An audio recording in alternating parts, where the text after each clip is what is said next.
ಈ ಕರಪತ್ರಗಳನ್ನೆಲ್ಲ ಪ್ರಿಂಟ್ ಮಾಡಿ ಸೋಷಿಯಲ್ ಮೀಡಿಯಾಗಳ ಮೂಲಕ ಧರ್ಮಸ್ಥಳದ ವೀರೇಂದ್ರ ಹೆಗಡೆ ತಮ್ಮನ ಜಮೀನಿಗೆ ಸಂಬಂಧಪಟ್ಟಂಥ ವಿಚಾರವನ್ನು ಯಾಕಾಗಿ ಇಷ್ಟು ಪ್ರಚಾರ ಮಾಡ್ತಾ ಇದ್ದೀರಿ ಮೊದಲು ಹೇಳಿ. ಅರ್ಜಿದಾರ ಮತ್ತು ಅವರ ಕುಟುಂಬದ ಸದಸ್ಯರು ಬೇರೆ ಬೇರೆ ನ್ಯಾಯಾಂಗ ವೇದಿಕೆಗಳಲ್ಲಿ ತಮ್ಮ ಅನುಕೂಲಕ್ಕೆ ಸರಿಯಾಗುವಂತಹ ಸುಳ್ಳು ಘೋಷಣೆಗಳನ್ನು ಸಲ್ಲಿಸಿರುತ್ತಾರೆ. ನೀವು ಸತ್ಯ ದಾಖಲೆಯನ್ನು ಕೊಡಿ. ಆದೇಶದ ಕೊನೆಯ ಸಾಲುಗಳನ್ನು ಓದ್ಬಿಡ್ತೀರಾ? ಶ್ರೀ ಡಿ ಹರ್ಷೇಂದ್ರ ಕುಮಾರ್ ಇವರಿಗೆ ಮಂಜೂರಾಗಿರುವುದನ್ನು ರದ್ದುಪಡಿಸಿ ಸರ್ಕಾರಿ ಖಾತೆಗೆ ಪಹಣಿ ದಾಖಲೆ ಮಾಡಲು ಬೆಳ್ತಂಗಡಿ ತಾಲೂಕು ತಹಸೀಲ್ದಾರರಿಗೆ ಆದೇಶಿಸಿದೆ. ನಿಮ್ಗೆ ಗೊತ್ತಾ ಒಂದು ವಿಷಯ ಗೊತ್ತಾ? ಇಲ್ಲ, ಹೇಳಿ. ಧರ್ಮಸ್ಥಳ ದೇವಸ್ಥಾನದ ಅಡಿಸ್ಥಳ 1 ಎಕರೆ 72 ಸೆಂಟ್ಸು ಕೂಡ ಇವತ್ತು ವೀರೇಂದ್ರ ಹೆಗಡೆ ಅವರ ಖಾಸಗಿ ಹೆಸರಿನಲ್ಲಿದೆ. ನಮ್ಮ ಉದ್ದೇಶ ಇರುವಂಥದ್ದು ಶ್ರೀ ಕ್ಷೇತ್ರ ಧರ್ಮಸ್ಥಳದ ಒಂದು ಮಹತ್ವವನ್ನು ಮತ್ತಷ್ಟು ಸರಿ ಮಾಡುವಂಥದ್ದು, ಅದರ ಆಸ್ತಿಯನ್ನು ಶ್ರೀ ಕ್ಷೇತ್ರದ ಮಂಜುನಾಥನ ಹೆಸರಿಗೆ ತರುವಂಥದ್ದು. ಒಟ್ಟು ಶಿಕ್ಷೆ ಆಗಲೇಬೇಕು ಅಂತೀರಿ? ಆ ಪರಿಸ್ಥಿತಿ ಅವರೇ ಮಾಡಿಕೊಂಡಿದ್ದಾರೆ, ನಾವಲ್ಲ.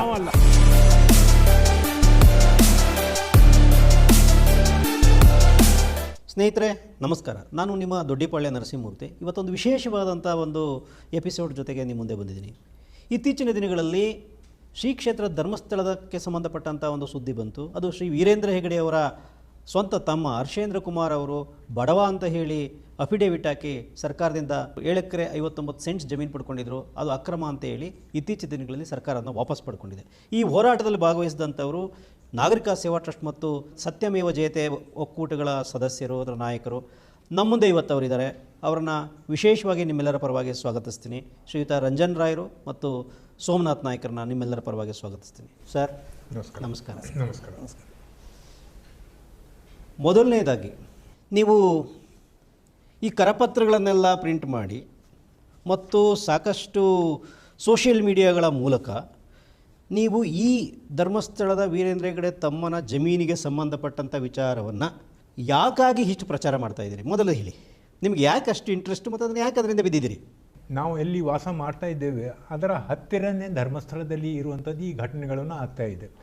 ಬೆಳ್ತಂಗಡಿ ತಾಲೂಕಿನಲ್ಲಿ ಇರುವಂಥ ಧರ್ಮಸ್ಥಳ ಅಂತ ಒಂದು ಸ್ಥಳದಿಂದ ಅಲ್ಲಿಯವರೇ ಸಾಕಷ್ಟು ಈ ರೀತಿಯ ಅನ್ಯಾಯವನ್ನು ಮಾಡ್ತಾ ಇದ್ದಾರೆ. ಅದರ ಬಗ್ಗೆ ಚಕಾರ ಎತ್ತವರು ಯಾರೂ ಇಲ್ಲ. ಅದಕ್ಕೋಸ್ಕರ ನಾವು ಇದನ್ನು ಸಹ ನಾವು ಸರಿ ಮಾಡಬೇಕು. ಒಂದು ಹಿಂದೂ ದೇವಸ್ಥಾನದ ಜಮೀನುಗಳನ್ನು ಈ ರೀತಿ ಅನ್ಯಾಯವಾಗಿ ಇದನ್ನು ಕಬಳಿಸ್ಕೊಡುವಂಥದ್ದು ಪ್ರಯತ್ನವನ್ನು ನಾವು ನಿಲ್ಲಿಸಬೇಕು ಅಂತ ದೃಷ್ಟಿಯಿಂದ ನಾವು ಈ ಕೇಸನ್ನು ವಿಶೇಷವಾಗಿ ಎಲ್ಲ ಧರ್ಮಸ್ಥಳದಲ್ಲಿ ಆಗುವಂಥದ್ದು ಫ್ರಾಡ್ಯುಲೆಂಟ್ಸ್ ಕೇಸಸ್ಗಳನ್ನು ನಾವು ತಗೊಂಡು ಕೋರ್ಟಿಗೆ ಹೋಗಿದ್ದೀವಿ. ಬೇರೆ ಬೇರೆ ಕೇಸುಗಳು, ಸಾರ್ವಜನಿಕ ಹಿತಾಸಕ್ತಿಯ ಕೇಸುಗಳಲ್ಲಿ ಫೈಟ್ ಮಾಡ್ತೀರಿ, ಫೈನ್, ಒಳ್ಳೆಯದು. 7 ಎಕರೆ 59 ಸೆಂಟ್ಸ್ನ ಜಮೀನಲ್ಲಿ ನೀವು 2 ಪದ ಬಳಸಿದ್ರಿ. ಅನ್ಯಾಯನ ಫೈಟ್ ಮಾಡಬೇಕು ಮತ್ತು ಫ್ರಾಡುಲೆಂಟ್ ಆದಂಥ. Where is the fraudulent thing and ಎಲ್ಲಿದೆ ಅನ್ಯಾಯ? ಏನದು ವಿಷಯ? ಇದನ್ನು ಹೇಳಬೇಕಾದ್ರೆ ಇದರದ್ದು ಹಿನ್ನೆಲೆ ಒಂದು ಸ್ವಲ್ಪ ಸ್ಪಷ್ಟೀಕರಣ ಕೊಡಬೇಕಾಗ್ತದೆ. ಇದು 1972ನಲ್ಲಿ 50 ವರ್ಷ ಹಿಂದೆಕ್ಕಿಂತ ಹೆಚ್ಚು ಹಿಂದೆಯಲ್ಲಿ ಆವಾಗ ಹರ್ಷೇಂದ್ರ ಕುಮಾರ್ ಹೆಗಡೆಯವರ ತಮ್ಮ 20 ವಯಸ್ಸಿನ ಹುಡುಗ, ಅವನು ಸರ್ಕಾರ ಹತ್ರ ನಾನು ಭೂರಹಿತ ಬಡವ ಅಂತ ಹೇಳಿ ನನಗೆ ಸರ್ಕಾರನಲ್ಲಿ ಇರುವಂಥ ಕೃಷಿ ಭೂಮಿಯನ್ನು ಕೃಷಿಗೋಸ್ಕರ ನನಗೆ ಉದ್ಯಮ ಕೃಷಿ ಅನ್ನೊಂದು ನಾನು ಅದನ್ನು ಮುಂದುವರಿಸಲಿಕ್ಕೆ ನನಗೆ ಭೂಮಿಯನ್ನು ಕೊಡಬೇಕು ಅಂತ ಒಂದು ಅರ್ಜಿ ಕೊಡ್ತಾನೆ. ಯಾವಾಗ? 72ರಲ್ಲಿ. 72ರಲ್ಲಿ. ಓಕೆ. ಅವ್ರ ಜೊತೆಗೆ ಇನ್ನೂ 12 ಮಂದಿ, ಅಂದರೆ 13 ಅಪ್ಲಿಕೇಶನ್ಸ್ ಒಂದೇ ಗ್ರಾಮದ್ದು ಅಲ್ಲಿಯ ತಹಶೀಲ್ದಾರಿಗೆ ಭೂ ಮಂಜೂರಾತಿಗೋಸ್ಕರ ಅಪ್ಲಿಕೇಶನ್ಸ್ಗಳನ್ನು ಸಿಗ್ತವೆ. ಆಶ್ಚರ್ಯ ನಮಗೆ ಆಗ್ತದೆ ಅಂದರೆ ಸುಮಾರು 21 ದಿವಸದ ಒಳಗೆ, ಅಂದರೆ 31ನೇ ತಾರೀಕು ಮಾರ್ಚ್ನಲ್ಲಿ ಈ ಎಲ್ಲ 13 ಮಂದಿಗೆ ಸುಮಾರು 80 ಎಕರೆ ಮೀರಿ ಭೂಮಿಯನ್ನು, ಸರ್ಕಾರಿ ಭೂಮಿಯನ್ನು ಗ್ರಾಂಟ್ ಆಗ್ತದೆ. ಅಂದರೆ ಅರ್ಜಿ ಹಾಕಿದ 21 ದಿವಸದ ಒಳಗೆ 80 ಚಿಲ್ಲರೆ ಎಕರೆ ಗ್ರಾಂಟ್ ಆಗಿರುತ್ತೆ. ಎಕರೆ ಭೂಮಿ ಈ 13 ಮಂದಿಗೆ ಗ್ರಾಂಟ್ ಆಗ್ತದೆ. ಅದು ಒಂದೇ ಆರ್ಡರ್ನಲ್ಲಿ. ಬಾಯಿ ಮಾತಲ್ಲಿ ಆರೋಪ ಹೊರಿಸೋದು, ಯಾರ ಮೇಲಾದರೂ ಮಾತಾಡೋದು ಬಹಳ ಸುಲಭ. ನೀವು ಹೇಗೆ ಇದನ್ನೆಲ್ಲ ಹೆಂಗೆ ಹೇಳ್ತೀರಿ? ಯಾವ ಆಧಾರದಲ್ಲಿ, ಯಾವ ದಾಖಲೆ ಆಧಾರದಲ್ಲಿ ಹೇಳ್ತಾ ಇದ್ದೀರಿ? ಎಲ್ಲಿದೆ ದಾಖಲೆ? ಆ ದಾಖಲೆಗಳನ್ನು ನಮ್ಮ ಗಮನಕ್ಕೆ ಸುಮಾರು 2012ನ ನಂತರ ಈ ದಾಖಲೆಗಳನ್ನು ನಮ್ಮ ಗಮನಕ್ಕೆ ಬರ್ತದೆ. ನಾವು RTIನಲ್ಲಿ ಅಪ್ಲಿಕೈ ಮಾಡಿ ನಾವು ಕಾಪೀಸ್ಗಳನ್ನು ತಗೊಂಡಿದ್ದೀವಿ, ಸರ್ಟಿಫೈಡ್ ಕಾಪೀಸ್ಗಳನ್ನು ತಗೊಂಡಿದ್ದೀವಿ. ನಿಮ್ಮ ಹತ್ರ ಇದಕ್ಕೆ ಸಂಬಂಧಪಟ್ಟಂತೆ ಎಲ್ಲ ದಾಖಲೆಗಳಿದ್ದಾವೆ? ಎಂಟೈರ್ ಫೈಲ್ ಇದೆ. ಈ ದಾಖಲೆಗಳು ನಿಮ್ಮಲ್ಲಿ ಇದ್ದಾವೆ? ಹೌದು, ಎಂಟೈರ್ ಫೈಲನ್ನು ನಾವು ಕಾಪೀಸನ್ನು ತಗೊಂಡಿದ್ದೀವಿ.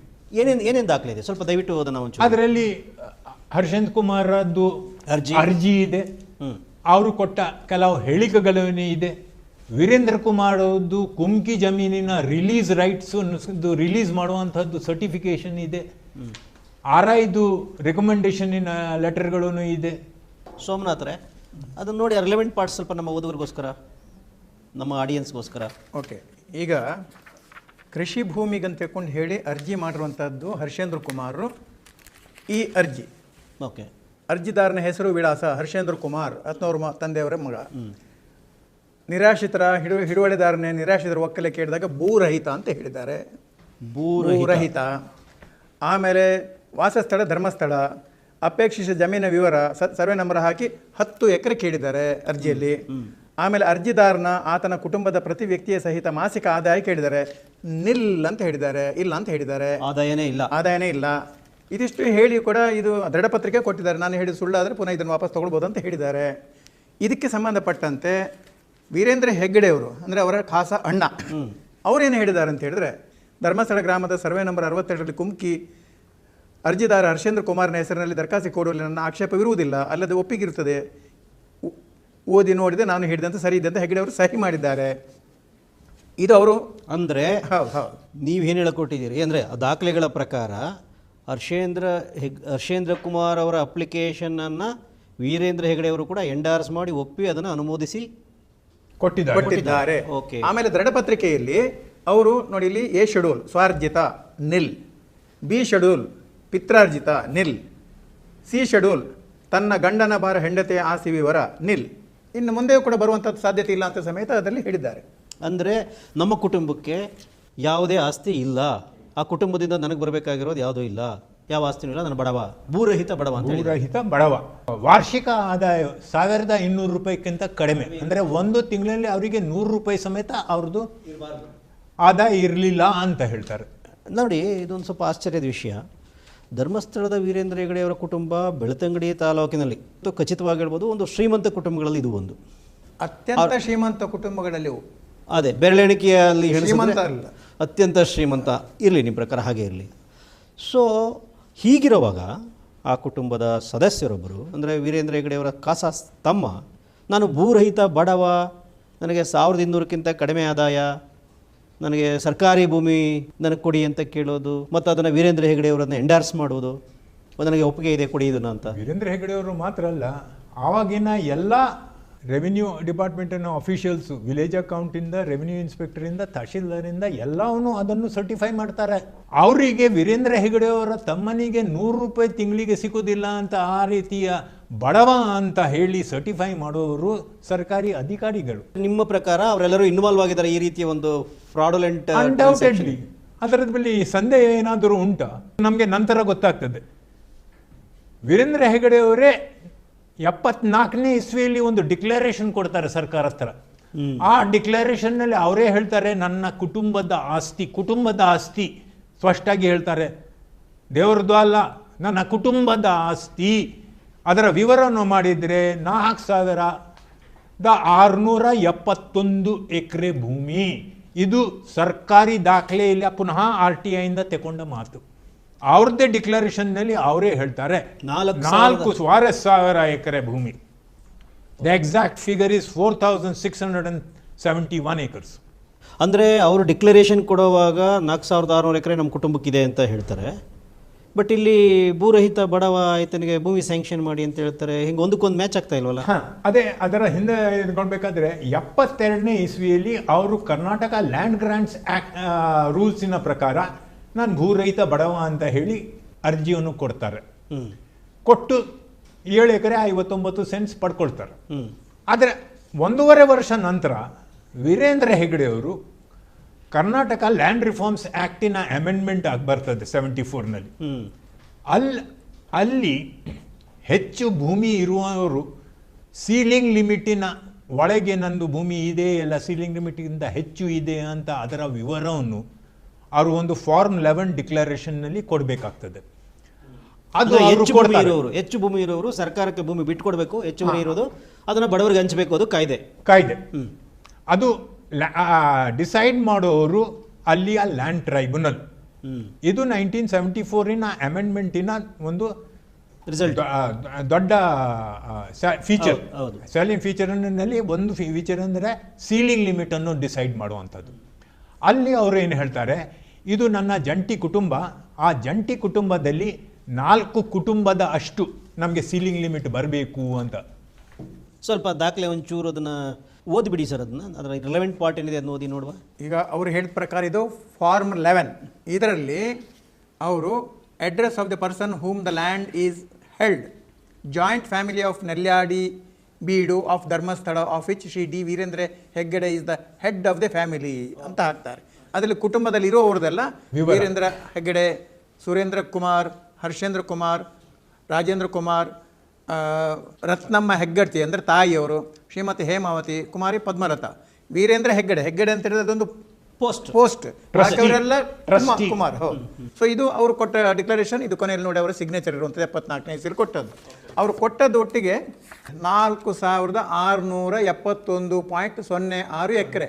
ಮೂಡಿಗೆರೆ, ಬೆಳ್ತಂಗಡಿ, ಮಂಗಳೂರು, ಉಡುಪಿ, ಕುಂದಾಪುರ, ಕಾರ್ಕಳ, ಬಂಟ್ವಾಳ, ಪುತ್ತೂರು, ಸುಳ್ಯ ಇಷ್ಟು ತಾಲೂಕುಗಳಲ್ಲಿ ಅವರು 4671 ಎಕರೆ ಭೂಮಿಯನ್ನು 74ನೇ ಇಸ್ವಿಯಲ್ಲಿ ಈ ಡಿಕ್ಲರೇಷನನ್ನು ಕೊಡುವಾಗ ಹೊಂದಿದ್ರು. ಅನಂತರ ಒಕ್ಕಲುಗಳು ಆಗ ಭೂ ಸುಧಾರಣೆ ಕಾಯ್ದೆ ಉಳುವವನೇ ಹೊಲದೊಡೆ ಅಂತೇಳಿ ಅದರಲ್ಲಿ 3620 ಎಕರೆ ಒಕ್ಕಲುಗಳಿಗೆ ಹೋಗಿ 1050 ಎಕರೆ ಉಳಿತದೆ. ನಂಬಲಿಕ್ಕೆ ಕಷ್ಟ ಆಗ್ತಾ ಇದೆ. ನೀವೇನು ಹೇಳ್ತಾ ಇದ್ದೀರಿ, ಲ್ಯಾಂಡ್ ಟ್ರಿಬ್ಯುನಲ್ ಹತ್ರ 1974 ಲ್ಯಾಂಡ್ ಟ್ರಿಬ್ಯುನಲ್ ಮುಂದೆ ಡಿಕ್ಲರೇಷನ್ ಕೊಡುವಾಗ 4671 ಎಕರೆ ನಮ್ಮ ಜಾಯಿಂಟ್ ಫ್ಯಾಮಿಲಿಯ ಪ್ರಾಪರ್ಟಿ ಅಂತ ಹೇಳಿದ್ರು. ಅದಕ್ಕೆ 1.5 ವರ್ಷ ಮುಂಚೆ ಜಾಯಿಂಟ್ ಫ್ಯಾಮಿಲಿ ಪ್ರಾಪರ್ಟಿ ಅಂತಂದರೆ ಅವರ ಅಪ್ಪನ ಕಾಲದಿಂದ ಬಂದದ್ದು ಹೆರಿಡಿಟ್ರಿ ಬಂದದ್ದು. ಸೊ 72ನೇ ಇಸ್ವಿಯಲ್ಲಿ ಅಪ್ಲಿಕೇಶನ್ ಹಾಕುವಾಗ ಭೂರಹಿತ ಬಡವ ಆತನಿಗೆ ಲ್ಯಾಂಡ್ ಸ್ಯಾಂಕ್ಷನ್ ಮಾಡಿಕೊಡಿ ಅಂತ ವೀರೇಂದ್ರ ಹೆಗ್ಗಡೆ ಅವರು ಹೇಳಿದ್ರು. ಇವರು ಕೂಡ ಅದೇ ಥರ ಸರ್ಟಿಫಿಕೇಟ್ ಮಾಡಿ ತೊಗೊಂಡ್ರು. ಏನು ವಾಟ್ ಇಸ್ ಗೋಯಿಂಗ್ ಆನ್, ಏನಾಯಿತು, ಯಾಕೆ ಹಿಂಗೆ ಆಗ್ತಾ ಇದೆ? That is precisely the point. ಅದು ಏನಾಗಿದೆ ಅಂದರೆ 72ನೇ ಇಸ್ವಿಯಲ್ಲಿ ನನ್ನ ಕುಟುಂಬದಲ್ಲಿ ಯಾವ ಆಸ್ತಿ ಇಲ್ಲ ಅಂತ ಹೇಳಿ ಅದೇ 1.5 ವರ್ಷದ ಒಳಗೆ 74ನಲ್ಲಿ 4671 ಎಕರೆ ಎಲ್ಲಿಂದ ಬಂತು? ಯಾವುದು ಒಂದು ಸ್ಟೇಟ್ಮೆಂಟ್ ಸುಳ್ಳು, ಎರಡು ಸಹ ಸತ್ಯ ಆಗಲಿಕ್ಕಿಲ್ಲ. ಯಾವುದು ಹೆರಿಡಿಟರಿ ಪ್ರಾಪರ್ಟಿ ಇಲ್ಲದವನಿಗೆ 1.5 ವರ್ಷದ ಒಳಗೆ 4671 ಎಕರೆ ಎಲ್ಲಿಂದ ಬರ್ತದೆ ಅವರ ಕುಟುಂಬಕ್ಕೆ? ಇಲ್ಲಿ ಬರೋದು ಈ ಪ್ರಶ್ನೆ, ಮೇನ್ ಪ್ರಶ್ನೆ. ಅವರು ಹೇಳಿದ್ದಕ್ಕೆ ದಾಖಲೆಯನ್ನು ಹೇಳ್ತೇನೆ. ಈಗ ಪಾಟು ಒಟ್ಟಿಗೆ ಇರುವಂಥದ್ದನ್ನು ಆಗ ತೋರಿಸಿದೆ ಅವ್ರು ಕೊಟ್ಟ ಚಾರ್ಟ್ ಪ್ರಕಾರ. ಈಗ 752 ಎಕರೆ ಭೂಮಿ ಸರ್ಕಾರಕ್ಕೆ ವಿಹಿತ ಅಂತ ಮೊದಲೊಂದು ಆದೇಶವನ್ನು ಕರಡು ತಯಾರು ಮಾಡಿದಿತ್ತು. ಆಯಿತು, ಅದನ್ನು ಹೋಯ್ತು. ಈಗ ಇದರಲ್ಲಿ ಏನು ಮಾಡಿದ್ರು, ನಂತರ ಮೊದಲು ಇದ್ದ ಜಮೀನು 4671, ಒಕ್ಕಲುಗಳ ಪರ 3620 ಹೋಯ್ತು, ಗೇಣಿದಾರರಿಗೆ ಹೋಯ್ತು, 1050 ಉಳಿಯಿತು. ಇವರಿಗೆ 54 ಎಕರೆ ಪ್ರಕಾರ 4 ಕುಟುಂಬಕ್ಕೆ 216 ಎಕರೆ ಹೋಗಿ ಬಾಕಿದ್ದು ಸರ್ಕಾರಕ್ಕೆ ಸರೆಂಡರ್ ಮಾಡಬೇಕು. 4 ಕುಟುಂಬ ಅಂದ್ರೆ ವೀರೇಂದ್ರ ಹೆಗಡೆ, ಹರ್ಷೇಂದ್ರ ಕುಮಾರ್, ಸುರೇಂದ್ರ ಕುಮಾರ್, ರತ್ನಮ್ಮ ಹೆಗ್ಗಡತಿ. ಬಾಕಿ ಇಬ್ರು ಮಕ್ಕಳು. ಆ ಇಬ್ರು ಮಕ್ಕಳು ಅಂದ್ರೆ ಆ ಪ್ರಕಾರ ಹರ್ಷೇಂದ್ರ ಕುಮಾರ್ ಕೂಡ 54 ಎಕರೆ ಪಾಲು ಇತ್ತು. ಸಾವಿರಾರು ಎಕರೆ ಒಡೆತನದಲ್ಲಿತ್ತು. 74ರ ಕಾನೂನು ಪ್ರಕಾರವೇ ಅವ್ರಿಗೆ 54 ಅವರಿಗೆ 1/4 share in the joint family. ಒಂದು family out of the 4 families ಅಂದ್ರೆ 1/4 share in the remaining land. ಆದರೆ 72ನಲ್ಲಿ 1/4 ಶೇರ್ ಇನ್ 4600 acres. ಸಾವಿರಾರು ಎಕರೆ ಆಯ್ತಾ? ಅರ್ಜಿ ಹಾಕುವಾಗ ಅವರಿಗೆ ಅಷ್ಟಿತ್ತು. 4621 ಡಿವೈಡೆಡ್ 4/4. ಅದು ಒಕ್ಕಲಿಗೆ ಅದು 1150 ಎಕರೆ ಆಯಿತು. ಆದ್ದರಿಂದ ಭೂರಹಿತ. ಅದು 2012 ನಗಬೇಕು ಹಳಬೇಕು ಒಂದು ಗೊತ್ತಾಗ್ತಾ ಇಲ್ಲ ಸ್ವಾಮಿ. ಸರಿ, ಮುಂದೆ ಇಲ್ಲಿ ಒಂದು ಪಾಯಿಂಟ್ ಕ್ಲಿಯರ್ ಮಾಡ್ಬೇಕು. ಇಲ್ಲಿ ನೀವು ಇಂಥದ್ದೆಲ್ಲ ಮಾಡಿದ್ದೆ ಅಂತ ಕೊಂಡು ಸರ್ಕಾರದ ದಾಖಲೆಗಳು ನಮಗೆ ಹೇಳ್ತಾ ಉಂಟು. ಯಾಕೆ ಸರ್ಕಾರ ಇಂಥ ಸುಳ್ಳು ದಾಖಲೆ ನಮಗೆ ಕೊಡ್ತಾ ಇದೆ? ನೀವು ಸತ್ಯ ದಾಖಲೆಯನ್ನು ಕೊಡಿ, ಹೇಳಿ. ನೀವು ಸತ್ಯ ದಾಖಲೆ ಕೊಡಿ, ಇದು ಸರ್ಕಾರ ಸುಳ್ಳು ದಾಖಲೆ ಕೊಟ್ಟದ್ದು ಅಂತ ನೀವು ಹೇಳಿ. ವಸಂತ ಬಂಗೇರ ಆ ಮಾತನ್ನು ಹೇಳಿದ್ದು. ಯಾವ ಶಾಸಕರಾಗಿದ್ರು, ಹಿಂದೆ ಶಾಸಕರಾಗಿದ್ರು. ನನ್ನ ಮೇಲೆ ತಡೆಯಾಜ್ಞೆ ತಂದ್ರು, ಯಾವುದೇ ರೀತಿಯಲ್ಲಿ ಪ್ರಕಟ ಮಾಡಬಾರ್ದು. ಈಗಲೂ ಇದೆ ತಡೆಯಾಜ್ಞೆ. ಅಲ್ಲ, ಏನು ಪ್ರಕಟ ಮಾಡಬಾರ್ದು? ಏನು ಅರ್ಥ ಆಗ್ತಾ ಇಲ್ಲ. ಸುಳ್ಳು ಪ್ರಕಟ ಮಾಡಬಾರ್ದು, ಅವಮಾನ ಮಾಡಬಾರ್ದು. ಇದನ್ನು ನಾವು ಒಪ್ತೇವೆ. ಸರ್ಕಾರಿ ದಾಖಲೆ ಪ್ರಕಟ ಮಾಡಬಾರ್ದು ಅಂತಿಲ್ಲ.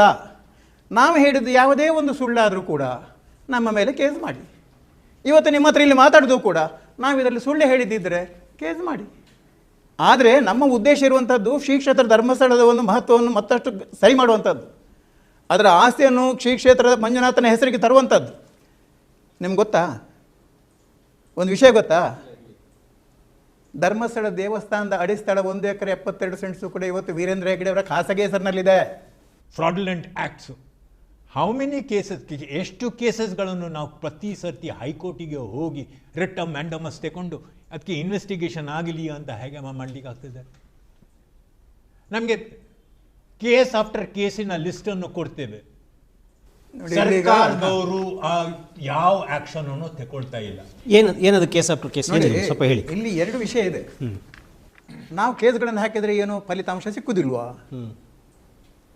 ಏನು ಆಗುದೇ ಇಲ್ವಾ ಅಂತ ಕೇಳ್ತಾರೆ. ಸತ್ಯ ಹೌದು, ಯಾವುದು ದೊಡ್ಡವರ ವಿರುದ್ಧ ಕೇಸ್, ದೊಡ್ಡವರ ವಿರುದ್ಧವಾಗಿ ಎಂತ ಕೇಸ್ ಹಾಕಿಲ್ಲ, ಜನರ ಭಾವನೆ ಅದು. ಜನರ ಭಾವನೆ ಇದೆ ಮತ್ತು ವಸ್ತುಸ್ಥಿತಿಯು ಕೂಡ ಹೆಚ್ಚು ಕಡಿಮೆ ಹಾಗೆ ಇದೆ. ಆದರೆ ಎಲ್ಲ ಅಧಿಕಾರಿಗಳು ಹಾಗಿಲ್ಲ, ಎಲ್ಲರೂ ಕೂಡ ಅದೇ ಪ್ರಕಾರ ಇದ್ದಾರೆ ಅಂತೇನಿಲ್ಲ. ಒಂದಷ್ಟು ಮಂದಿ ಪ್ರಾಮಾಣಿಕರು ಕೂಡ ಇದ್ದಾರೆ. ಅವರೇನು ಮಾಡ್ತಾರೆ, ದಾಖಲೆಗಳ ಆಧಾರದ ಮೇಲೆ ಸಹ ಆದೇಶವನ್ನು ಮಾಡ್ತಾರೆ. ಅದಕ್ಕೇನೆ ನಾವು ನಿರಾಶಾವಾದಿಗಳಲ್ಲ, ಅಥವಾ ನಮಗೆ ಹೆದರಿಕೆ ಅದರ ಮೊದಲೇ ಇಲ್ಲ. ಹೆದರಿಕೆ ಅಂದ್ರೆ ನಿಮ್ಮ ಹಿಂದೆ, ಯಾಕಂದ್ರೆ ದೇವರು ಇದ್ದಾನೆ ಅಂತೇಳಿ ಆದರೆ ಸತ್ಯದ ಪರವಾಗಿರ್ತಾರೆ. ಇವತ್ತಲ್ಲ ನಾಳೆ ಸತ್ಯಕ್ಕೆ ಜಯ ಹಾಗೆ ಆಗ್ತದೆ. ಹೇಗೆ ಹೇಳ್ತೀರಿ ನೀವು? ಹೇಗೆ ಹೇಳ್ತೀರಿ ನೋಡಿದ್ದು ಕಾನೂನು ನಿರ್ಭೀತ. ಇದು ಹೆಗ್ಗಡೆಯವರ ಮೇಲೆ ಆಗಿರುವಂಥ ಕೇಸ್ಗಳಲ್ಲಿ ಒಂದು ಜಯ ಪೂರ್ತಿ ಆದದ್ದು 100%, ಇಲ್ಲಾದರೆ ಆ ದಿಕ್ಕಿನಲ್ಲಿ ಇರುವಂಥದ್ದು. ಸಾಬೀತುಪಡಿಸುತ್ತಿದ್ದೇವೆ ನಾವು ವೀರೇಂದ್ರ ಹೆಗ್ಗಡೆ ಪ್ರಶ್ನಾತೀತರಲ್ಲವೆಂದು. ವೀರೇಂದ್ರ ಹೆಗ್ಗಡೆ ನಾಡಿನ ಕಾನೂನಿನ ಮುಂದೆ ಮೊಣಕಾಲೂರಿದರೆಂದು. ನೋಡಿ ಆಕ್ರಮಣದ ವಿಷಯ ಇದು ಕರಪತ್ರ ಮಾಡಿ ನಾವು ಹಂಚಿದ್ದೇವೆ ಸ್ವಾಮಿ. ನಾನು ಆಗ ಅರ್ಧದಲ್ಲಿ ನಿಂತಿದ್ದದು. ವೀರೇಂದ್ರ ಹೆಗ್ಗಡೆ ಅವರು ನಮ್ಮನ್ನು ಕರೆದು ನಾವು ಅದನ್ನು ರಿಜಿಸ್ಟರ್ಡ್ ಪೋಸ್ಟ್ನಲ್ಲಿ ಕಳಿಸಿದ್ದೇವೆ. ಅವರ ಪೀಠದ ಧರ್ಮಪೀಠ ಅಲ್ವಾ, ಧರ್ಮಪೀಠದ ಎದುರಿಗೆ ನಾವು ಇಟ್ಟಿರುವಂಥ ದಾಖಲೆಗಳೆಲ್ಲವನ್ನು ಕೂಡ ಸುಳ್ಳು ಅಂತ ಅವರು ಹೇಳಿದ್ರೆ ಆಯಿತು. ಹೇಳಿದ್ರೆ ಆಯ್ತು ಅಂದರೆ ಅದಕ್ಕೆ ಕೌಂಟ್ರಾಗಿ ಅವರು ಕೊಡಬೇಕು, ದಾಖಲೆಗಳು ಕೊಡಬೇಕು. ನಾವಿದನ್ನು ಫೇಕ್ ಮಾಡಿದ್ದನ್ನು ಹಂಚುತ್ತಾ ಇದ್ದಾರೆ ಅಂತ ಹೇಳಿದ್ರೆ ಸತ್ಯದನ್ನು ಅವರು ಕೊಟ್ಟರೆ ಆಯ್ತು. ಓಕೆ, ಈಗ ಇದೇ ಕೇಸ್ನಲ್ಲಿ ಅದು ಭೂಮಿ ಹರ್ಷೇಂದ್ರ ಕುಮಾರ್ಗೀಗ ಯಾವ ಹಕ್ಕಿಲ್ಲ ಅಂತ ಹರ್ಷೇಂದ್ರ ಕುಮಾರ್ ಹೇಳೋದು ಬಿಟ್ಟರೆ, ವೀರೇಂದ್ರ ಹೆಗ್ಗಡೆಯವರು ಕೋರ್ಟಿನ ಮುಂದೆ ಬಂದು ಒಂದು ಅಫಿಟ್ ಆಗಿ ಈ ಭೂಮಿಯ ಮೇಲೆ ಹರ್ಷೇಂದ್ರಗೆ ಯಾವ ಅಧಿಕಾರ ಇಲ್ಲ ಅಂತ ಅವರು ಹೇಳ್ತಾ ಇಲ್ಲ. ಅಲ್ಲ, ಅವ್ರು ಯಾಕೆ ಬರ್ತಾರೆ? ಕೇಸ್ ಹರ್ಷೇಂದ್ರ ವಿರುದ್ಧ ಇರೋದ್ರಿಂದ ವೀರೇಂದ್ರ ಹೆಗ್ಗಡೆ ಯಾಕೆ ಬರ್ತಾರೆ? ಅವರು ಆಸ್ ಎ ದಿಸ್ಟಿಂಗ್ ಅದು ಆ ಭೂಮಿ ಯಾರ್ದು ಅಂತ ಕ್ಲಾರಿಫಿಕೇಶನ್ ಕೊಟ್ಟು ಬಿಟ್ರೆ ಆಗ್ತದೆ ಅಲ್ವಾ? ಸರಿ, ಈಗ ನಾವು ಸುಮಾರಷ್ಟು ಬೇರೆ ಬೇರೆ ವಿಷಯಗಳಿಗೆ ಹೋದರೆ ನಮಗೆ ತಲೆ ಭಾರ ಆಗ್ತಾ ಇದೆ. ಆ್ಯಕ್ಚುಲಿ ಈ 7 ಎಕರೆ 59 ಸೆಂಟ್ಸ್ನ ವಿಚಾರಕ್ಕೆ ಬರೋಣ. ಏನಾಯಿತು ಈಗ? 7 ಎಕರೆ ನೋಡಿ, ಇಲ್ಲಿ ಒಂದು ಪತ್ರಿಕೆ ಹೇಳುತ್ತೆ, ಸಂಸದ ವೀರೇಂದ್ರ ಹೆಗ್ಗಡೆಯವರ ತಮ್ಮ ಹರ್ಷೇಂದ್ರ ಕುಮಾರ್ ತಾನು ಭೂರಹಿತ ಬಡವ ಎಂದು ಸುಳ್ಳು ಅರ್ಜಿ ನೀಡಿ ಪಡೆದ 7 ಎಕರೆ ಜಮೀನು ಸರ್ಕಾರದ ವಶಕ್ಕೆ. ಈ ಪ್ರಕ್ರಿಯೆ ಹೇಗಾಯಿತು? ನಾವು ಎಲ್ಲ ಸಾಕಷ್ಟು ಪತ್ರಿಕೆಗಳಲ್ಲಿ ಇದು ಓದಿದ್ವಿ. ಹೇಗಾಯಿತು ಇದು? ಇದ್ರ ಪ್ರಕ್ರಿಯೆ ಏನು? 72ನೇ ಇಸ್ವಿಯಲ್ಲಿ ಭೂರಹಿತ ಬಡವ ಅಂತ ಆ ಗ್ರಾಂಟನ್ನು ತೆಕೊಂಡಿದ್ದಾರೆ ಅಂತ ಮಾಹಿತಿಯನ್ನು ನಮಗೆ ಗೊತ್ತಾಗ್ತದೆ. ಅದಕ್ಕೆ ಒಂದು ಸೆಪರೇಟ್ ಕಂಪ್ಲೇಂಟು ಅದೇ ಚೀಫ್ ಮಿನಿಸ್ಟ್ರಿಗೆ ಸೋಮನಾಥ್ ನಾಯ್ಕರು ಬರೀತಾರೆ, ನೋಡಿ ಅದೇ ಮನುಷ್ಯ ಭೂರಹಿತ ಬಡವ ಅಂತ ಸರ್ಕಾರಕ್ಕೆ ಮೋಸ ಮಾಡಿ 7 ಎಕರೆ 59 ಸೆಂಟ್ಸನ್ನು ಪಡ್ಕೊಂಡಿದ್ದಾರೆ. ಆದರೆ ಲ್ಯಾಂಡ್ ಟ್ರೈಬ್ಯುನಲ್ನ ಆರ್ಡರ್ ಪ್ರಕಾರ ಇವರಿಗೆ 4600 ಎಕರೆಗಿಂತ ಮೀರಿ ಭೂಮಿ ಇತ್ತು ಅವರ ಕುಟುಂಬಕ್ಕೆ. ಅದರಲ್ಲಿ 1/4 ಶೇರ್ ಅವರಿಗೆ ಇತ್ತು ಅಂತ ಲ್ಯಾಂಡ್ ಟ್ರೈಬ್ಯುನಲ್ನ ಆರ್ಡರ್ ಆಗಿದೆ ಅಂತ ಹೇಳಿ ಇದು ಒಂದು ಸಪರೇಟ್ ಕಂಪ್ಲೇನನ್ನು ಬರೀತಾರೆ. ಯಾರು? ಸೋಮನಾಥ್ ನಾಯ್ಕರು ಚೀಫ್ ಮಿನಿಸ್ಟ್ರಿಗೆ. ಇದು ಯಾವಾಗ ಆಗಿದ್ದು ಸರ್? ಇದು ಅದೇ 2012ನ ನಂತರ ನಮ್ಮ ಗಮನಕ್ಕೆ ಬಂದ ತಕ್ಷಣ. ಓಕೆ, ಆಮೇಲೆ ಏನಾಯ್ತು? ಆಮೇಲೆ ಚೀಫ್ ಮಿನಿಸ್ಟ್ರು ಡೈರೆಕ್ಟ್ಲಿ ಒಂದು ಇದನ್ನು ಆದೇಶವನ್ನು DC ದಕ್ಷಿಣ ಕನ್ನಡ ಜಿಲ್ಲೆಗೆ ಬರೀತಾರೆ, ನೋಡಿ ಈ ವಿಷಯದಲ್ಲಿ ನೀವು ತನಿಖೆ ಮಾಡಿ ಅಂತ ಹೇಳಿ ಇನ್ಸ್ಟ್ರಕ್ಷನ್ ಕೊಡ್ತಾರೆ. DC ಅವರು AC ಪುತ್ತೂರಿಗೆ ಕಳಿಸ್ತಾರೆ, ನೀವು ಇದನ್ನು ಇನ್ವೆಸ್ಟಿಗೇಟ್ ಮಾಡಿ ಅಂತ. ಇದೆಲ್ಲವೂ ನಡೆದಿದ್ದು 14 14ಇಂದ 15 ಹೋಯ್ತು. Okay. 15 ತನಕ ಇದನ್ನು ಹೋಯ್ತು. ಆಯಿತು. ಆ ಸಮಯದಲ್ಲಿ ಅಲ್ಲಿ ಒಂದು ಆಫೀಸರ್ ಬರ್ತಾರೆ, ಹೊಸ officer, AC Puttur IAS officer, professional officer. ಅವರು AC ಆಗಿ ಚಾರ್ಜ್ ತಗೊಂಡಿದ್ದಾರೆ. ಅವರ ಎದುರಿಗೆ ಈ ವಿಷಯವನ್ನು ಬರ್ತದೆ. ಅವರು ತಕ್ಷಣ ಒಂದು ನೋಟಿಸನ್ನು ಇಶ್ಯೂ ಮಾಡ್ತಾರೆ ಹರ್ಷೇಂದ್ರ ಕುಮಾರಿಗೆ ಮತ್ತು ಸೋಮನಾಥ್ ನಾಯ್ಕರಿಗೆ. ನನಗೆ ಇದರ ಬಗ್ಗೆ ತನಿಖೆ ಮಾಡಲಿಕ್ಕೆ ಮಾಡಬೇಕು ಅಂತ ಆದೇಶ ಬಂದಿದೆ, ಅದಕ್ಕೋಸ್ಕರ ನೋಟಿಸನ್ನು ಇದನ್ನು ಮಾಡಿ ಅಂತ. ಹರ್ಷೇಂದ್ರ ಕುಮಾರ್ರ ವಕೀಲರು ಕೋರ್ಟ್ನಲ್ಲಿ ಬಂದು ಅವರು ಸಾಕಷ್ಟು ಅಪೋಸ್ ಮಾಡ್ತಾರೆ, ಈ ರೀತಿ ನೋಟಿಸ್ ಸರಿ ಇಲ್ಲ. ಒಂದು ವಿಷಯ, ಈಗ AC ಅವರು ನೋಟಿಸ್ ಕೊಟ್ಟರು, ಈ ಥರ ಬಂದಿದೆ, ಅದು ಇನ್ವೆಸ್ಟಿಗೇಟ್ ಮಾಡಬೇಕು, ನಿಮ್ಮ ಹತ್ರ ಇರೋ ದಾಖಲಾತಿಗಳನ್ನು ತೊಗೊಂಡು ಬನ್ನಿ, ಅದು ಸಹಜವಾಗಿ ಕೊಡುವಂಥ ನೋಟಿಸ್ ಇದು. ಇವರು ನೋಟಿಸ್ ರಿಪ್ಲೈ ಮಾಡಲಿಲ್ವಾ? ಅಲ್ಲ, ನೀವು ಒಂದು ನಿಮಿಷ, ನಿಮಗೂ ನೋಟಿಸ್ ಬಂತು, ಹೌದು, ನೀವು ರಿಪ್ಲೈ ಮಾಡಿದ್ರ? ನಾವು ಎಪಿಯರ್ ಆಗುದಲ್ಲ ಅಲ್ಲಿ ಕೋರ್ಟಿಗೆ ಹೋಗಿ ನೀವು ಅದನ್ನು ಹೇಳಬೇಕು. ಕೋರ್ಟ್ಗೆ ಡೇಟ್ ಯಾವಾಗ ರೈಟಿಂಗ್ ನಲ್ಲಿ ಹಾಕಿದ್ದೇವೆ. ನೀವು ರೈಟಿಂಗ್ ಹಾಕಿದ್ರಿ, ಅವರು ರೈಟಿಂಗ್ ನಲ್ಲಿ ಹಾಕಿದ್ದಾರೆ. ಯಾರು? ಅದನ್ನು ಇವರು ಹೋಗಿ ಕೋರ್ಟ್ ನಲ್ಲಿ ವಾದ ಮಾಡಬೇಕು.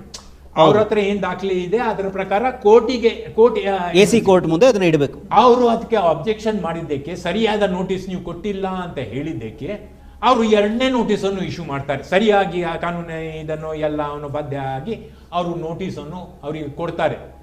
ನೀವು ಇದನ್ನು ಈ ಜಮೀನನ್ನು ಪಡ್ಕೊಳ್ಳುವಂಥದ್ದು ಸರಿಯಲ್ಲ ಅಂತ ನಮ್ಮ ಗಮನಕ್ಕೆ ಬರ್ತಾ ಇದೆ, ಅವಾಗ ನಿಮ್ಮ ಹತ್ರ ಭೂಮಿ ಇತ್ತು, ಅಂದ್ರೆ ನೀವು ಅರ್ಹರಲ್ಲ, ಸರ್ಕಾರಿ ಭೂಮಿ ಪಡೆದುಕೊಳ್ಳಿಕ್ಕೆ ನಿಮ್ಗೆ ಅರ್ಹತೆ ಇಲ್ಲ, ಯಾಕೆ ನಾವು ಕ್ಯಾನ್ಸಲ್ ಮಾಡಬಾರದು ಅಂತ ಹೇಳಿ ಅವರಿಗೆ ನೋಟಿಸ್, ಶೋಕಾಸ್ ನೋಟಿಸ್. ಅದಕ್ಕೆ ಹರ್ಷೇಂದ್ರ ಕುಮಾರ್ ಏನ್ ಮಾಡ್ತಾರೆ ಅಂತಂದ್ರೆ ಸೀದಾ ಹೈಕೋರ್ಟಿಗೆ ಹೋಗಿ ಅದನ್ನು ಸ್ಕ್ವಾಶ್ ಆಗಬೇಕು ಅಂತ ಹೇಳಿ ಒಂದು ರಿಟ್ ಪಿಟಿಷನ್ ಹಾಕ್ತಾರೆ.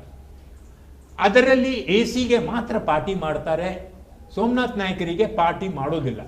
ಅವರು ಡೈರೆಕ್ಟ್ ಆಗಿ AC-ಯ ಮೇಲೆ ಪಾರ್ಟಿ ಮಾಡಿ ಹೈಕೋರ್ಟಿಗೆ ಹೇಳ್ತಾರೆ, ಇಷ್ಟು ವರ್ಷದ ನಂತರ ಸರ್ಕಾರ ಹೇಗೆ ಮಾಡಲಿಕ್ಕೆ ಅವರಿಗೆ ಆಗ್ತದೆ, ಈ ನೋಟಿಸನ್ನು ನೀವು ಸ್ಕ್ವಾಶ್ ಮಾಡಿ ಅಂತ ಹೇಳಿ ಕೇಳ್ತಾರೆ.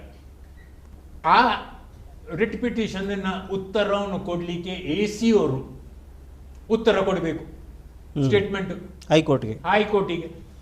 ಹೈಕೋರ್ಟಿಗೆ AC ಅವರು ವಿವರವಾಗಿ ಒಂದು ಸ್ಟೇಟ್ಮೆಂಟ್ ಅನ್ನು ಫೈಲ್ ಮಾಡ್ತಾರೆ. ಅದರಲ್ಲಿ ಏನು ಫೈಲ್ ಮಾಡಿದ್ದಾರೆ ಏನಿದೆ ಅಂದ್ರೆ, ಈಗ ಹರ್ಷೇಂದ್ರ ಕುಮಾರ್ ಅವರ ವಕೀಲರು ಈ ನೋಟಿಸ್ನೇ ಕ್ವಾಶ್ ಮಾಡಿ ನಮ್ಮ ವಿರುದ್ಧ ತನಿಖೆ ಮಾಡೋದೇನು ಅಗತ್ಯ ಇಲ್ಲ, ಕ್ವಾಶ್ ಮಾಡಿ, ಕಾನೂನು ವಿರುದ್ಧ ಇದು ಅಂತೇಳಿ ಹೈಕೋರ್ಟ್ಗೆ ಹೋದ್ರು.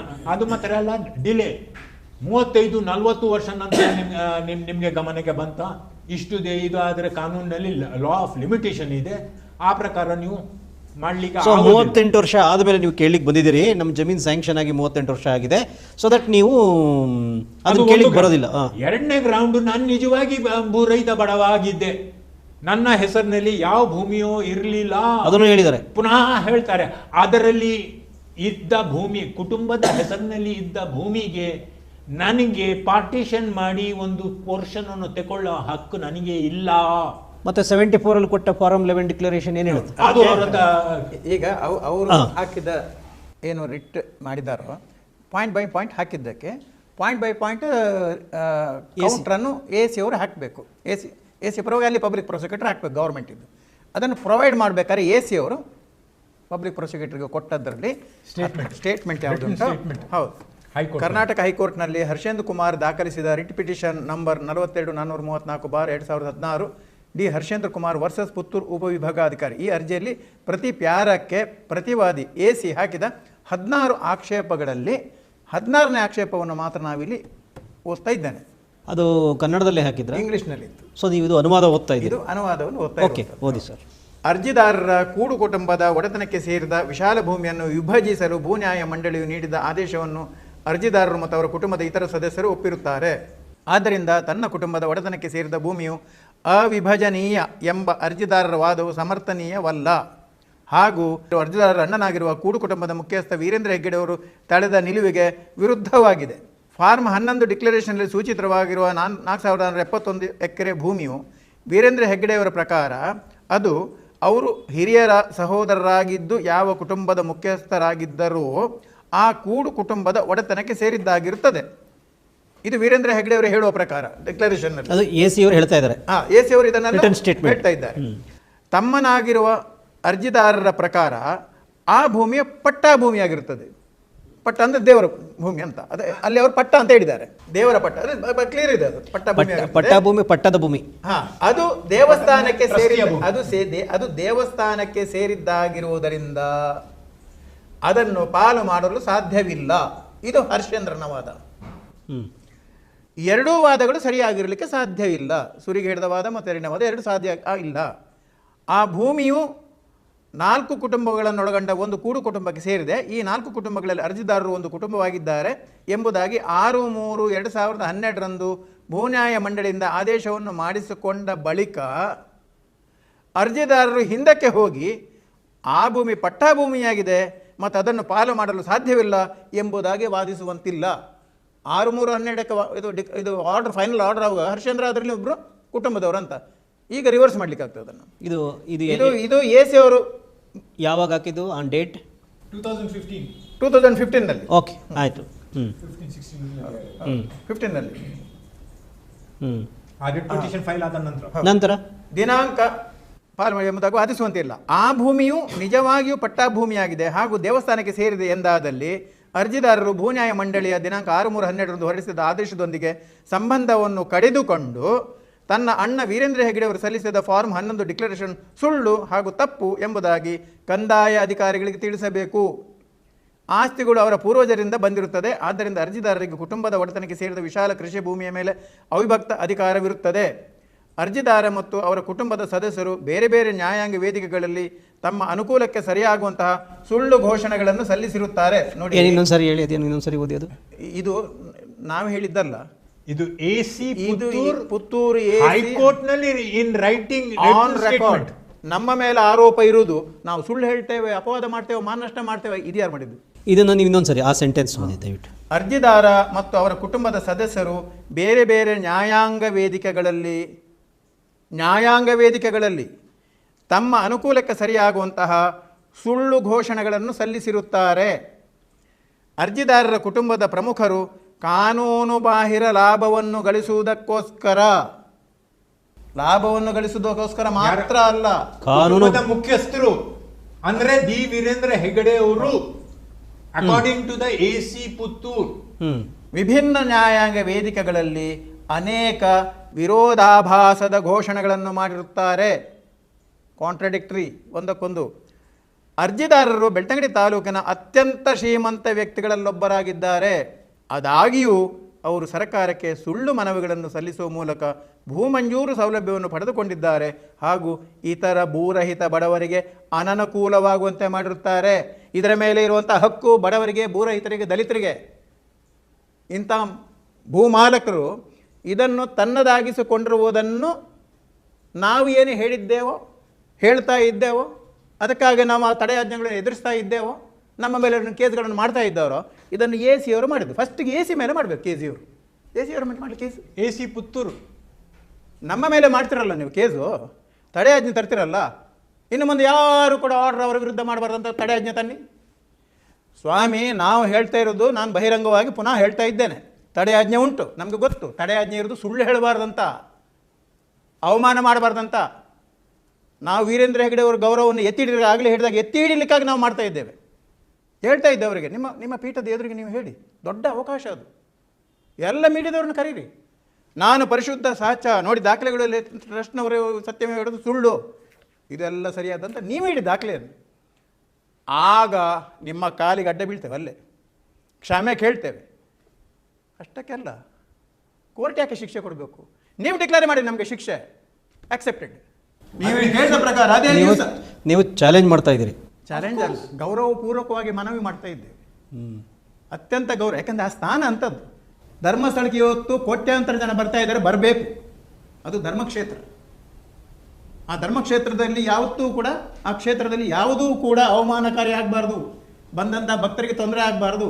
ಅಲ್ಲಿ ಬರೋರು ಬರಬಾರ್ದಂತ ನಾವು ಹೇಳೋದೂ ಇಲ್ಲ. ಆದರೆ ಅಲ್ಲಿ ಹಣ, ಆಸ್ತಿ ಸದ್ವಿನಿಯೋಗ ಆಗಬೇಕು. ಅಲ್ಲಿ ಎಷ್ಟು ಹಣ ಬರ್ತಾ ಇದೆ ಅನ್ನೋಂಥದ್ಕೊಂಡು ಎಲ್ರಿಗೂ ಗೊತ್ತಾಗಬೇಕು. ಭಕ್ತರಿಗೆ ಗೊತ್ತಿಲ್ಲ ಈಗ ಎಷ್ಟು ಅಂತ. ಖಾಸಗಿ ಪಾಲಾಗಬಾರ್ದು, ಖಾಸಗಿಯವರ ಪಾಲಾಗಬಾರ್ದು, ರಾಮಕೃಷ್ಣ ಲೆಕ್ಕ ಇರಬಾರ್ದು. ನೇರವಾಗಿ ಜನರ ಎದುರಿಗೆ ಘೋಷಣೆ ಮಾಡಬೇಕು. ಪ್ರತಿ ವರ್ಷ ಇಷ್ಟು ಆದಾಯ ಬಂದಿದೆ, ಇಷ್ಟು ಖರ್ಚಾಗಿದೆ, ಬನ್ನಿ ಹುಂಡಿದ ಲೆಕ್ಕ ಮಾಡ್ಬೇಕು, ಯಾರು ಬೇಕಾದ್ರೂ ಬನ್ನಿ, CCTV ಹಾಕಿ ಎಲ್ಲರೂ ನೋಡಿ, ಅದೇ ಪಾರದರ್ಶಕವಾಗಿದ್ದೆ ನಾನಂತ ಭಾಷಣ ಮಾಡಿದ್ರೆ ಸಾಕ. ಆಚರಣೆಯಲ್ಲಿರಬೇಕು, ಅದನ್ನು ಮಾಡಿ ಅಂತ ಹೇಳ್ತೇವೆ ನಾವು. ಸರಿ, ಎ ಸಿ ಅವರು ಪತ್ರ ಬರೆದ್ರು ಹೈಕೋರ್ಟ್ಗೆ, ಏನಾಯ್ತು? ರಿಟರ್ನ್ ಸ್ಟೇಟ್ಮೆಂಟ್ ಹಾಕಿದ್ರು. AC ಅವರು ಸರಿಯಾದ ಅದರದ್ದು ತನಿಖೆಯನ್ನು ಮಾಡಬೇಕು. ಮತ್ತೆ ಹರ್ಷೇಂದ್ರ ಕುಮಾರರು ವಿತ್ ಪ್ರಾಪರ್ ಎವಿಡೆನ್ಸ್ ನಾನು ಭೂರಹಿತ ಆಗಿದ್ದೆ ಅಂತ ಹೇಳಿ ತೋರಿಸಿದ್ದಲ್ಲಿ ನ್ಯಾಯ ಪ್ರಕಾರ ಏನು ಆದೇಶ ಕೊಡಬೇಕು ಅಂತ ಕೊಡಬೇಕು ಅಂತ ಹೇಳಿ AC-ಗೆ ಅವರು ಡೈರೆಕ್ಷನ್ ಕೊಟ್ಟು ಅದು ಹಿಂದೆ ಕಳಿಸ್ತಾರೆ. ಅಂದರೆ AC ಅವರು ಕೊಟ್ಟಂಥ ದಾಖಲೆಗಳು, ಅವರ ಸ್ಟೇಟ್ಮೆಂಟನ್ನೆಲ್ಲ ಆಧಾರದಲ್ಲಿ ಹರ್ಷೇಂದ್ರ ಏನು ಇದನ್ನು ಕ್ವ್ಯಾಶ್ ಮಾಡಬೇಕು, ನೋಟಿಸ್ ಕೊಟ್ಟಿದ್ದೆ ತಪ್ಪು ಅಂತ ಹೇಳಿ ವಾದ ಇಟ್ಟಿದ್ರು, ರಿಟ್ ಪಿಟಿಷನ್ ಹಾಕಿದ್ರು. ಅದನ್ನು ಆ ಅರ್ಜಿಯನ್ನು ವಜಾ ಮಾಡಿ ಇದು ಸರಿಯಾದ ತನಿಖೆ ಆಗಬೇಕು ಅಂತ ಹೇಳಿದ್ದಾರೆ. ಸರಿಯಾದ ತನಿಖೆಯಾಗಿ ನ್ಯಾಯಯುತವಾಗಿ ತೀರ್ಮಾನ ತಗೊಳ್ಳಿ ಅಂತ ಹೇಳಿದ್ದಾರೆ. ಇದು ಹೇಳಿದ್ದು 2000 ಈ ಹೈಕೋರ್ಟಿಂದ ಆರ್ಡರ್ ಬಂದದ್ದು 22ರಲ್ಲಿ ವಾಪಸ್ ಕಳಿಸಿದ್ರು. ಅಂದರೆ 2015ರಲ್ಲಿ ಸ್ಟೇಟ್ಮೆಂಟ್ ಹಾಕಿದ್ರು, 7 ವರ್ಷ ಮತ್ತೆ ಹಾಗೆ ಇತ್ತು. ಹೌದು, 2016ರಲ್ಲಿ ಹಾಕಿತ್ತು. ಅದು ರೋಲ್ ಪ್ರಕಾರ ಬಂದು ಅದು ಹಿಯರಿಂಗ್ ಆದದ್ದು 22ನಲ್ಲಿ. ಹೈಕೋರ್ಟ್ನಲ್ಲಿ ಒಮ್ಮೆಗೆ ಹೋಯ್ತು ಅಂತ ಹೇಳಿ, ಆದ್ರೆ 4ರಿಂದ 7 ವರ್ಷದವರೆಗೆ ಅಲ್ಲಿ ಆಗೋದೇ. ಓಕೆ, 2022ರಲ್ಲಿ ಏನಾಯ್ತು? ಆದೇಶ, ಫೈನಲ್ ಆದೇಶ ಇದಾಯಿತು. ಹೌದು. ಈಗ ಫರ್ದರ್ ಏನಾಯ್ತು ಮುಂದೆ? ಮೊನ್ನೆ AC ಆರ್ಡರ್ ಆಯ್ತು, ಎನ್ಕ್ವೈರಿ ಆದ ನಂತರ. ಮೊನ್ನೆ ಅಂದರೆ 2025ಕ್ಕೆ ನಡುವೆ ಏನಾಯ್ತು ಅಂದ್ರೆ AC ಕೋರ್ಟಿಗೆ ಬಂತು. AC ಅವರು ಪುನಃ ಫ್ರೆಶ್ ನೋಟಿಸ್ ಇಶ್ಯೂ ಮಾಡಿ ಇಲ್ಲ ನೋಡಿ, 22ಕ್ಕೆ ಕೋರ್ಟ್ ಆರ್ಡರ್, ಹೈಕೋರ್ಟ್ ಆರ್ಡರ್ ಆಯಿತು. 25ಕ್ಕೆ ನಾವು ಫೆಬ್ರವರಿಯಲ್ಲಿ ಮಾತಾಡ್ತೇವೆ, ಫೆಬ್ರವರಿ ಎಂಡ್ ಮಾರ್ಚಲ್ಲಿ ಮಾತಾಡ್ತಾ ಇದ್ದೀವಿ. ಓಕೆ, ಇಷ್ಟು ಡಿಲೇ ಯಾಕಾಯಿತು? 2.5 ವರ್ಷ ಯಾಕೆ? ಅಲ್ಲಿಂದ ಕೋರ್ಟಿಗೆ AC ಕೋರ್ಟಿಗೆ ಬರ್ತದೆ. AC ಕೋರ್ಟ್ನಲ್ಲಿ ಅವರು ಸ್ವಲ್ಪ ಟೈಮನ್ನು ತಗೊಳ್ತಾರೆ, ಫ್ರೆಶ್ ನೋಟಿಸನ್ನು ಇಶ್ಯೂ ಮಾಡ್ತಾರೆ. ಆ AC ಟ್ರಾನ್ಸ್ಫರ್ ಆಗ್ತದೆ, ಇನ್ನೊಬ್ಬರು ಹೊಸ AC ಬರ್ತಾರೆ. ಕಾನೂನು ಪ್ರಕಾರ ಆ ಆರ್ಡರನ್ನು ಪಾಸ್ ಮಾಡಬೇಕಾದ್ರೆ ಅವರು ಒಂದು ಹಿಯರಿಂಗ್ ಅದಕ್ಕೆ ಕೊಡಬೇಕು. ಅದಕ್ಕೆ ಹೊಸ AC ಅವರು ಪುನಃ ನೋಟಿಸ್ ಜಾರಿ ಮಾಡಿ ಪುನಃ ಅದೇ ಹಿಯರಿಂಗನ್ನು ಮಾಡ್ತಾರೆ. ಪುನಃ ಅವರ ಎದುರಿಗೆ ಈ ಎಲ್ಲ ವಾದ ವಿವಾದ ಎಲ್ಲವನ್ನು ಆಗ್ತದೆ. ಅದರ ನಂತರ ಅವರು ಸಾಕಷ್ಟು ಸಮಯವನ್ನು ತಗೊಂಡು 5-6 ತಿಂಗಳು ತಗೊಂಡು 21ನೇ ತಾರೀಕು, ಜನವರಿ 21ನೇ ತಾರೀಕಿಗೆ 2025ಕ್ಕೆ ಆರ್ಡರನ್ನು ಪಾಸ್ ಮಾಡ್ತಾರೆ. ಇದೇ ಜನವರಿ 21ಕ್ಕೆ ಏನು ಆರ್ಡರ್ ಪಾಸ್ ಮಾಡ್ತಾರೆ? ಆ ಆರ್ಡರ್ನಲ್ಲಿ ಅವರು ಏನು ಹೇಳ್ತಾರೆ, LRY 72, 73, 74, 75 ಅಂದರೆ ಲ್ಯಾಂಡ್ ಟ್ರೈಬ್ಯುನಲಿನ ಆರ್ಡರು 63 2012 ಆರ್ಡರ್ ಪ್ರಕಾರ ಈ ಭೂಮಿ ಒಂದು ಜಂಟಿ ಕುಟುಂಬದ. ಅದರ ಅರ್ಥ ಹರ್ಷೇಂದ್ರ ಕುಮಾರಿಗೆ ಆ ಭೂಮಿಯಲ್ಲಿ 4ನೇ 1 ಅಂಶ ಅಧಿಕಾರ ಇತ್ತು. 4600 ಎಕರದ ಮೇಲೆ. ಇದು AC ಅವರು ಹೇಳ್ತಾರೆ, ಈ LRY 72ನ ಆದೇಶವನ್ನು ನಾನು ಚೇಂಜ್ ಮಾಡಲಿಕ್ಕೆ ಆಗೋದಿಲ್ಲ. ಅದಕ್ಕೋಸ್ಕರ ಇದು ದಿಸ್ ಆರ್ಡರ್ ಸ್ಟ್ಯಾಂಡ್ಸ್. ಈ ಆರ್ಡರನ್ನು ಗಮನಿಸಿ ಇಟ್ಟು ನಾನು ಇವರು ಸುಳ್ಳು ದಾಖಲೆ, ಲ್ಯಾಂಡ್ಲೆಸ್ ಪೂರ್ ಅಂತ ಹೇಳುವಂಥದ್ದು ಸುಳ್ಳು ದಾಖಲೆಯನ್ನು ಕೊಟ್ಟಿದ್ದಕ್ಕೆ ರೂಲ್ 25 ಪ್ರಕಾರ ಫಾಲ್ಸ್ ಆ್ಯಂಡ್ ಫ್ರಾಡುಲೆಂಟ್ ರಿಪ್ರೆಸೆಂಟೇಷನ್ ಮಾಡಿ ಅವರು ಭೂಮಿಯನ್ನು ಪಡ್ಕೊಂಡಿದ್ದಕ್ಕೆ ಆ್ಯಸ್ ದ ಗ್ರಾಂಟಿಂಗ್ ಅಥಾರಿಟಿ ನಾನು ಇದನ್ನು ಕ್ಯಾನ್ಸಲ್ ಮಾಡ್ತೇನೆ ಮತ್ತು ಈ ಭೂಮಿಯನ್ನು ಮುಟ್ಟುಗೋಲು ಮಾಡ್ತೇನೆ without any encumbrance of any kind. ನೀವು ಇದರ ಆದೇಶದ ಕೊನೆಯ ಸಾಲುಗಳನ್ನು ಓದ್ಬಿಡ್ತೀರಾ? ಆದೇಶ ಪ್ರಸ್ತಾವನೆಯಲ್ಲಿ ವಿವರಿಸಿದ ಅಂಶಗಳನ್ನು ಗಣನೆಗೆ ತೆಗೆದುಕೊಂಡು ಕರ್ನಾಟಕ ಭೂ ಮಂಜೂರಾತಿ ನಿಯಮಗಳು 1966ರ ಕಲಂ 108K ರನ್ವಯ ಮೇಲ್ಮನವಿಯನ್ನು ಪುರಸ್ಕರಿಸಿದೆ. ಬೆಳ್ತಂಗಡಿ ಭೂ ನ್ಯಾಯ ಮಂಡಳಿ ಆದೇಶ ಸಂಖ್ಯೆ LRY 72, 74, 75 ದಿನಾಂಕ 6/3/2012 ಪರಿಗಣಿಸಿ DR 1913/71, 72 ದಿನಾಂಕ 21/3/72 ಬೆಳ್ತಂಗಡಿ ತಾಲೂಕು ಧರ್ಮಸ್ಥಳ ಗ್ರಾಮದ ಸರ್ವೆ ನಂಬರ್ 61/1A ರಲ್ಲಿ 7.59 ಎಕರೆ ಜಮೀನು ಶ್ರೀ ಡಿ ಹರ್ಷೇಂದ್ರ ಕುಮಾರ್ ಇವರಿಗೆ ಮಂಜೂರಾಗಿರುವುದನ್ನು ರದ್ದುಪಡಿಸಿ ಆದೇಶಿಸಿದೆ. ಸದ್ರಿ ಜಮೀನನ್ನು ಋಣಮುಕ್ತವಾಗಿ ಸರ್ಕಾರಕ್ಕೆ ಸ್ವಾಧೀನಕ್ಕೆ ಪಡೆದು ಸರ್ಕಾರಿ ಖಾತೆಗೆ ಪಹಣಿ ದಾಖಲೆ ಮಾಡಲು ಬೆಳ್ತಂಗಡಿ ತಾಲೂಕು ತಹಸೀಲ್ದಾರರಿಗೆ ಆದೇಶಿಸಿದೆ ಅಂತ ಆರ್ಡ್ರು. ಏನಾಯ್ತು ಆಮೇಲೆ? ಪಾಣಿಯಲ್ಲಿ ಎಂಟ್ರಿ ಆಯಿತಾ? ಈ ಆರ್ಡರನ್ನು ಅವರಿಗೆ ಇದನ್ನು ಮಾಡಿ ಚೇಂಜ್ ಮಾಡುವ ಮೊದಲು ಅವರು 30 ದಿವಸದ ಒಳಗೆ ಅವರು AC ಆ ಆರ್ಡರನ್ನು ಅಪೀಲ್ ಮಾಡಿ DC-ಗೆ ಹೋಗಿದ್ದಾರೆ. ಅದೇ ಗ್ರೌಂಡ್ನ ಮೇಲೆ ಯಾವುದು ಹೈಕೋರ್ಟ್ನಲ್ಲಿ ಡಿಲೇದು ಇದು ಎಲ್ಲವನ್ನು ಬರಲಿಲ್ಲ. ಅದೇ ಗ್ರೌಂಡ್ನಲ್ಲಿ AC ಕೋರ್ಟ್ನಲ್ಲಿ ಸಹ ಅವರು ಸೋತ ನಂತರ DC ಕೋರ್ಟಿಗೆ ಈಗ ಅಪೀಲಿಗೆ ಹೋಗಿದ್ದಾರೆ. ಫ್ರೆಶ್ ಗ್ರೌಂಡ್ಸ್ ಯಾವುದೂ ಇಲ್ಲ. ಆದರೆ ಸಮಯವನ್ನು ಇನ್ನು ಡಿಲೇ ಮಾಡಲಿಕ್ಕೆ ಇನ್ನೂ ಸ್ವಲ್ಪ ಕಾಲ ಈ ಪರಿಸ್ಥಿತಿ ಮುಂದುವರಿಸಲಿ ಅಂತ ಹೇಳಿ DCI ಎದುರಿಗೆ ಅಪೀಲನ್ನು ಮಾಡಿದ್ದಾರೆ. ಆ ಅಪೀಲಿನ first date of hearing is on 28th of March 2025. ನೀವೇನು ಮಾಡ್ತೀರಿ? ನ್ಯಾಚುರಲಿ ಅಪೋಸ್ ಮಾಡ್ತೀವಿ. Somnath Naikar is a party. ಅದರಲ್ಲಿ ನಮಗೆ ಸಹ ನೋಟಿಸ್, ನಾವು ಈಗಾಗಲೇ ನಮ್ಮ ವಕೀಲರನ್ನು ನೇಮಕ ಮಾಡಿದ್ದೇವೆ. ರಂಜನ್ ರಾವ್ ಅವರು ಇದರಲ್ಲಿ ಒಂದು ಅತ್ಯಂತ ಹೆಚ್ಚು ಪರಿಣತಿ ಹೊಂದಿರುವಂಥವರು. ಈ ಇಡೀ ಒಟ್ಟು ಕಾನೂನಿನ ವಿಷಯಗಳಲ್ಲಿ ಅತ್ಯಂತ ಹೆಚ್ಚು ಪರಿಣತಿ ಇದೆ ಅವರಿಗೆ. ಒಂದು ಸಿಟ್ಟಿಂಗ್ ಆಗಿದೆ, ಡ್ರಾಫ್ಟಿಂಗ್ ಆಗಿದೆ. ಅದನ್ನು ಅಪೀಲನ್ನು ನಾವು ಫೈಲ್ ಮಾಡ್ತೇವೆ. ಆಗಲೇ ಅವರು ಹೇಳಿದ ಹಾಗೆ ಇದರಲ್ಲಿ ಹೊಸ ಗ್ರೌಂಡ್ ಯಾವುದು ಕೂಡ ಇಲ್ಲ, ಯಾವುದೇ ಹೊಸ ಗ್ರೌಂಡ್ ಇಲ್ಲ. ಎರಡೇ ಪಾಯಿಂಟ್ ಇರುವಂಥದ್ದು ಅದರಲ್ಲಿ. ಒಂದು ಲಿಮಿಟೇಷನ್ ಆ್ಯಕ್ಟ್, ಅದು ಹೈಕೋರ್ಟೇ ಹೇಳಿ ಆಗಿದೆ, ಇದಕ್ಕೆ ಫ್ರಾಡ್ಗೆ ಲಿಮಿಟೇಷನ್ ಆ್ಯಕ್ಟ್ ಲಗಾವಾಗುವುದಿಲ್ಲ ಅಂತೇಳಿ, ಅದು ಮುಗಿದ ಕತೆ. ಇನ್ನೊಂದು ನಾನು ಭೂರಹಿತನೇ ಅಂತ ಹೇಳುವಂಥದ್ದು ಈಗಲೂ ಹೇಳ್ತಾ ಇದ್ದಾರೆ. ಅದು ಅದರ ಅರ್ಥ ಅದೇ ಇಲ್ಲ. AC ಆರ್ಡರ್ ಕ್ಯಾನ್ಸಲ್ ಆದ ನಂತರ, AC ಆರ್ಡರ್ ಇದು ಆರ್ಡರ್ ರದ್ದು ಮಾಡಿದ ನಂತರ ಅಪೀಲ್ ಮಾಡುವುದರ ಅರ್ಥ ನಾನು ಭೂರಹಿತನೇ ಅಂತ, ನಾನಾ ಭೂಮಿಯನ್ನು ಬಿಡುವುದಿಲ್ಲ ಅಂತ ಅರ್ಥ. ಅವರು ಅಪೀಲ್ ಮಾಡ್ತಾರೆ, ನಾವು ಹೇಳ್ತೇವೆ ನೀವು ಭೂರಹಿತ ಅಲ್ಲ, ಅದು ಬಡವರಿಗೆ ದಲಿತರಿಗೆ ಹೋಗಬೇಕಾದ ಭೂಮಿ, ನಾವಿರುವುದು ಅದಕ್ಕೆ, ದಲಿತರಿಗೆ ಬಡವರಿಗೆ ಬೇಕಾಗಿ ನಾವು ಹೋರಾಟ ಮಾಡೋದು, ನಮಗೆ ಸ್ವಂತಕ್ಕೆ ಬೇಡ. ಇಲ್ಲಾದ್ರೆ ಅವರ ಅಣ್ಣನ ಅಗೇನ್ಸ್ ಇದು ಹೈಕೋರ್ಟಿಗೆ ಹೋಗಿ ಸೆಕ್ಷನ್ 121A ಪ್ರಕಾರ, ಕರ್ನಾಟಕ ಲ್ಯಾಂಡ್ ರಿಫಾರ್ಮ್ಸ್ ಆ್ಯಕ್ಟ್ ಪ್ರಕಾರ ಅಲ್ಲಿ ಒಂದು ರಿಟ್ ಪಿಟಿಷನ್ ಫೈಲ್ ಮಾಡಿ ಅವರು ಹೈಕೋರ್ಟಿಗೆ ಹೇಳಬೇಕು, ನೋಡಿ ಸ್ವಾಮಿ ಇದು ದೇವಸ್ಥಾನದ ಆಸ್ತಿ, ಇದರಲ್ಲಿ ನನಗೆ ಪಾಲಿಲ್ಲ, ದಯವಿಟ್ಟು ಲ್ಯಾಂಡ್ ಟ್ರೈಬ್ಯುನಲ್ನ ಆರ್ಡರನ್ನು ರಿವೈಸ್ ಮಾಡಿ ಅಂತ. ಆವಾಗ ಏನಾಗ್ತದೆ ಅನ್ನಂದರೆ ಅವರ ಅಣ್ಣ ಧರ್ಮಾಧಿಕಾರಿ ಡಿ ವೀರೇಂದ್ರ ಹೆಗಡೆ ಅವರು ಸುಳ್ಳು ದಾಖಲೆಯನ್ನು ಕೊಟ್ಟದ್ದಕ್ಕೆ ಅವರ ಮೇಲೆ ಶಿಕ್ಷೆ ಆಗ್ತದೆ. ಲ್ಯಾಂಡ್ ರಿಫಾರ್ಮ್ಸ್ ಆ್ಯಕ್ಟ್ ಪ್ರಕಾರ 66A ಪ್ರಕಾರ ಅವರ ಮೇಲೆ. ನೀವು ಮಾತು ತೆಗೆದ್ರೆ ಇಲ್ಲ ಅವ್ರಿಗೆ ಶಿಕ್ಷೆ ಆಗಬೇಕು ಅಂತೀರಿ ಅಥವಾ ಇವ್ರಿಗೆ ಶಿಕ್ಷೆ ಆಗಬೇಕು? ಆ ಪರಿಸ್ಥಿತಿ ಅವರೇ ಮಾಡಿಕೊಂಡಿದ್ದಾರೆ, ನಾವಲ್ಲ. ಕಾನೂನು ನಾವು ಚೇಂಜ್ ಮಾಡ್ಲಿಕ್ಕಾಗತ್ತಾ? ಕಾನೂನು ಶಿಕ್ಷೆ ಆಗಲೇಬೇಕು ಅಂತ ಕಾನೂನು ನಿರ್ಭೀತ, ಹಾಗೆ ಹಾಗೆ ಆಗಲೇಬೇಕು. ನಾವು ಮಾಡಿದ್ದು ಅಲ್ಲ, ಅವರೇ ಮಾಡಿದ್ದು. ಭೂರಹಿತ ಬಡವ ಅಂತ ಅರ್ಜಿ ಕೊಟ್ಟದ್ದು ಅವರು, ನಾವಲ್ಲ. ಮತ್ತಷ್ಟು ವಿಶೇಷ ವಿಡಿಯೋಗಳನ್ನು ನೋಡಲು ಮತ್ತು ಹೊಸ ವಿಡಿಯೋಗಳ ಬಗ್ಗೆ ತಿಳಿಯಲು ಈ ದಿನ .com ಯೂಟ್ಯೂಬ್ ಚಾನೆಲ್ ಸಬ್ಸ್ಕ್ರೈಬ್ ಮಾಡಿ ಮತ್ತು ಬೆಲ್ ಐಕಾನ್ ಕ್ಲಿಕ್ ಮಾಡಿ.